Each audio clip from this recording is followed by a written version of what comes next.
పార్కుల్లోని ప్రహారీ గోడలెక్కి ఇతరులు లోనికి రాకుండా ఫెన్సింగ్ ఏర్పాటు చేయాలని నగరపాలక సంస్థ కమిషనర్ ఎన్ మౌర్య అధికారులను ఆదేశించారు.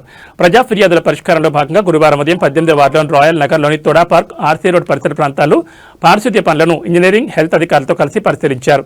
తోడా పార్క్ ప్రహారీ గోడలను ఎక్కి ఇతరులు లోనికి వస్తున్నారని ఫిర్యాదు చేశారు. ఈ సందర్భంగా కమిషనర్ మాట్లాడుతూ పార్కు ప్రహారీ గోడలపై ఇనుప కంచె ఏర్పాటు చేయాలని అధికారులను ఆదేశించారు. రైల్వే ట్రాక్ కాలువ వెంబడి ఉన్న వ్యర్థాలను వెంటనే తొలగించి శుభ్రంగా ఉంచాలన్నారు.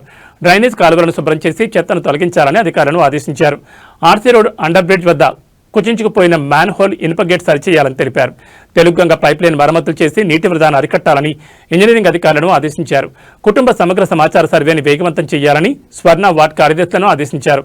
కమిషనర్ వెంట తోడా EE Ravindra, municipal engineer Tulasikumar, DG Naresh, health officer doctor Yuvanvesh, sanitary supervisor Chenchaiah, మాజీ కౌన్సిలర్ దంపూరి రాజలక్ష్మి, కార్యదర్శులు తదితరులు పాల్గొన్నారు.